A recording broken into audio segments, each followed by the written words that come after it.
Last வீடியோவில் நான் வந்து இந்த ரோஜா செடி பதியன் போட்டது, அப்புறம் பதியன் போட்ட செடி வளர்ந்து வந்தப்புறம் வேர் பிடிச்சி வந்தப்புறம் அதை ரீப்ளான் பண்ணி காமிச்சிருக்கேன். அந்த வீடியோ லிங்க் நான் உங்களுக்கு கொடுக்குறேன். அதுலேயே நான் வந்து ஒரு உரம் கொடுக்க போகிறேன்னு சொல்லியிருந்தேன், அடுத்த வீடியோவில் போடுறேன்னு. அதுதான் இந்த வீடியோ. இதில் வந்து நான் ரோஜா செடிக்கு ஒரு உரம் தயார் பண்ணியிருக்கிறது கொடுக்குறேன். இப்போ தான் அது துளுத்து வரும். இது பாருங்கள், இந்த உரம் வந்து ஒரு சாலிட் ஃபர்டிலைசர். இதில் ஃபுல் ஆஃப் நியூட்ரியன்ஸ் ரோஜா செடிக்கு ஏற்ற மாதிரி ப்ரிப்பேர் பண்ணி வச்சுருக்கேன். ஸோ இது ஒரு ரோஸ் ஃபுட் அப்படின்னு சொல்லலாம். ரோஜாவுக்கு ஒரு சிறந்த உணவு. இதில் வந்து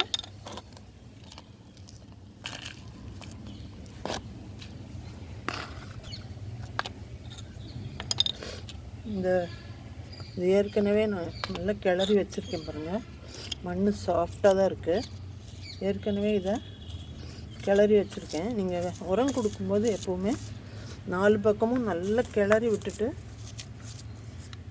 அப்புறமா கொடுங்க. 4 பக்கமும் சுற்றிலும் போட்டு விடுங்க.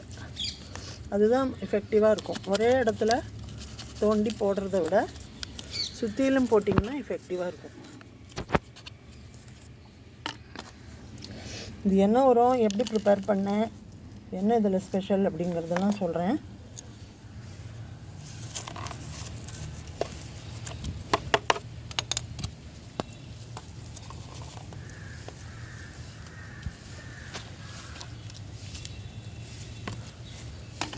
அதுக்கப்புறம் ஒரு மண்ணை போட்டு மூடி விட்டுருங்க.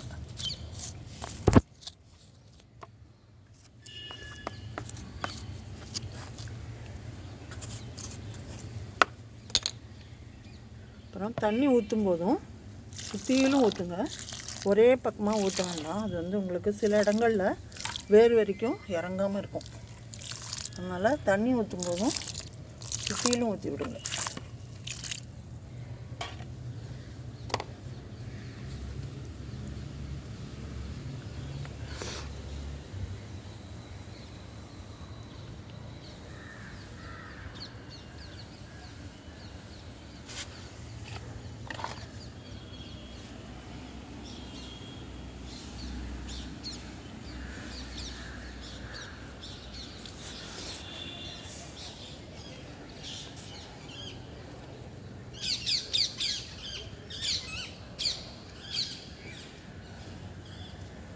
இந்த உரம் எப்படி ப்ரிப்பேர் பண்ணுறதுன்னு சொல்கிறேன்.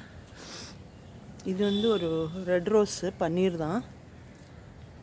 இது வந்து பாருங்கள், இதுவும் பதியன் போட்ட செடி. இந்த மாதிரி சின்ன பாட்ஸில் நிறைய புது செடிகள் நீங்கள் உருவாக்கி வச்சுக்கலாம்.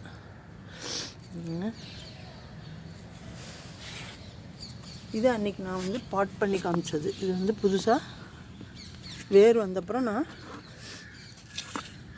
நட்டு காமிச்சது. இதுலேருந்து நட்டேன். இப்போ இந்த உரம் என்னதுன்னு சொல்கிறேன். இதில் வந்து ஃபஸ்ட்டு வந்து காஃபி கிரவுண்ட்ஸ் இருக்குது. அதாவது நம்ம ஃபில்டர் காஃபி போட்டுட்டு அதில் வர சக்கையை அப்படி காய வச்சுருக்கேன். இதில் வந்து எக்கச்சக்க நைட்ரஜன் இருக்குது. நைட்ரஜன் சத்து செடிகள் வளர்ச்சிக்கு ரொம்ப தேவை.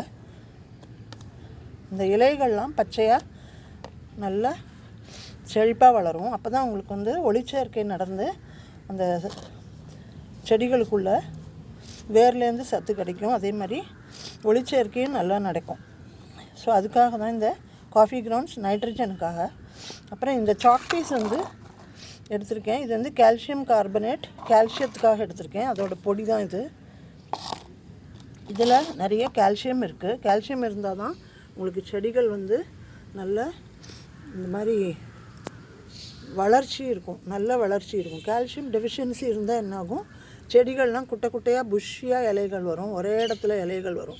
இந்த மாதிரி நோடு இன்டர்நோடுக்கு இடமே இருக்காது, இடைவெளியே இல்லாமல் வளரும். அதுலேருந்தே நீங்கள் தெரிஞ்சுக்கலாம். அதே மாதிரி க்ரோத் இருக்காது, ஸ்லோ க்ரோத்தாக இருக்கும். அது வந்து கால்சியம் டெஃபிஷியன்சி. ஸோ அது இல்லாமல் இருக்கிறதுக்கு இந்த மாதிரி கால்சியம் கார்பனேட், இது ஆர்கானிக் தான். ஸோ இதை வந்து பொடிச்சு வச்சுருக்கேன் நான், இந்த சாக் பீஸை. இது வந்து 2வது இன்க்ரீடியண்ட். 3வது வந்து இந்த வாழைப்பழத்தோலை நல்லா காய வச்சு பொடிச்சு வச்சுருக்கிறது அது இது 3. ஸோ இது 3ஐயுமே மிக்ஸ் பண்ணி ஈக்குவல் குவான்டிட்டியில் மிக்ஸ் பண்ணிக்கலாம். ஈக்குவல் குவான்டிட்டியில் மிக்ஸ் பண்ணது தான் இந்த உரம். இதை வந்து இப்போ செடிகளுக்கு கொடுக்கலாம். எப்படி கொடுக்கலான்னா நல்லா ஒரு 4-5 டீஸ்பூன் போட்டு நல்ல மண்ணை இப்படி கிளறி விட்டுடுங்க. மண்ணை நல்லா லூஸ் ஆக்கிட்டு எப்போவுமே உரம் கொடுக்கணும்.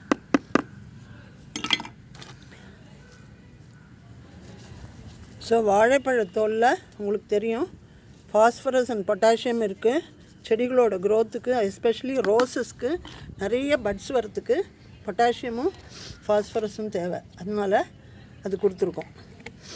அப்புறம் கால்சியம் கார்பனேட் கால்சியத்துக்காக. அதுக்கப்புறம் காஃபி கிரவுண்ட்ஸில் நைட்ரஜன் இருக்குது.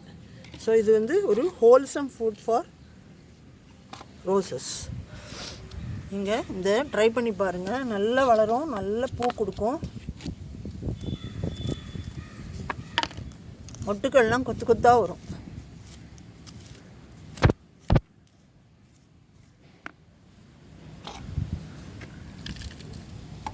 இது அளவெல்லாம் ஒன்றும்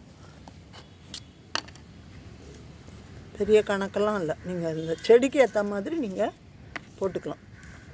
பெரிய தொட்டியாக இருந்தால் ஒரு 5-6 ஸ்பூன் தாராளமாக போடலாம். சின்ன தொட்டியாக இருந்தால் 4 ஸ்பூன் போடலாம்.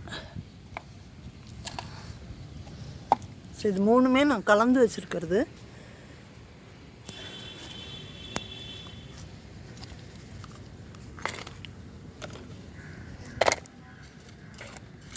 அப்புறம் மண்ணை போட்டு நல்லா மிக்ஸ் பண்ணி விட்டுருங்க மண்ணோடைய. இப்போ ஈஸியாக சத்துக்கள் இறங்கும்.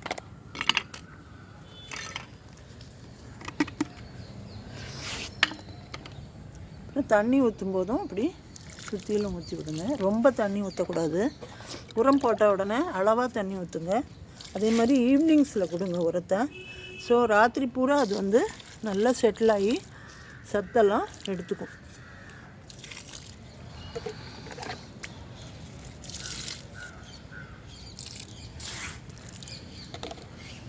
ஸோ இந்த காஃபி கிரவுண்ட்ஸ், இதில் நைட்ரஜன், கால்சியம் கார்பனேட், இது வந்து ஃபாஸ்பரஸ் அண்ட் பொட்டாசியம், வாழைப்பழத்தோல், இது 3ஐயுமே மிக்ஸ் பண்ணி தான் நான் இப்போ உரம் கொடுத்தேன்.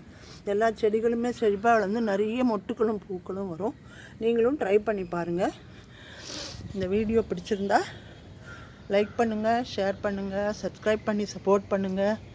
அடுத்த வீடியோவில் ஒரு நல்ல இன்ஃபர்மேஷனோடு உங்களை சந்திக்கிறேன்.